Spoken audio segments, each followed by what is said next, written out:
Ration அரிசி எப்படி clean பண்ணணும் அப்படின்றது சொல்கிறேன் பாருங்கள். நான் கொஞ்சமாக எடுத்து க்ளீன் பண்ணி காட்டுறேன். நீங்கள் வந்து உங்களுக்கு எவ்வளோ அரிசி வேணுமோ அதை எடுத்து இந்த மாதிரி மெத்தடில் க்ளீன் பண்ணிக்கோங்க. ரேஷன் புழுங்கல் அரிசி தான் எடுத்திருக்கேன். 1 ஸ்பூன் வந்து உப்பு சேர்த்துருக்கேன். உப்பு சேர்த்து தண்ணி விட்டு நல்லா உரசி கழுவணும். ஏன்னா ரேஷன் அரிசியில் லைட்டாக பிசு பிசுன்னு இருக்கும். அது போகிறதுக்காக தான் உப்பு சேர்த்துருக்குறோம். பாருங்க, இதில் என்ன அளவுக்கு அந்த தண்ணி வருது பாருங்கள். ஏன்னா இது ரொம்ப நாள் அந்த சாக்கு மூட்டையில் இருக்கிறதுனால அந்த டஸ்ட்டுலாம் இருக்கும்.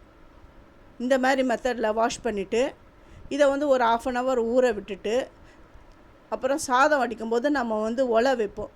அது கொதிக்கும் பொழுது ஊறின அரிசியை அதில் போடுங்க. போட்டு ஒரு கால் வாட்டி அப்படி வந்த உடனே அந்த அரிசியை இறக்கி வச்சுடுங்க. அந்த சாதத்தை இறக்கி வச்சுட்டு குழம்பு பண்ணணுமோ எப்படியோ குழம்பு பண்ணிவிட்டு அதுக்கப்புறம் அடுப்பில் வச்சு நீங்கள் சாதம் வச்சிங்கன்னா சூப்பராக இருக்கும்.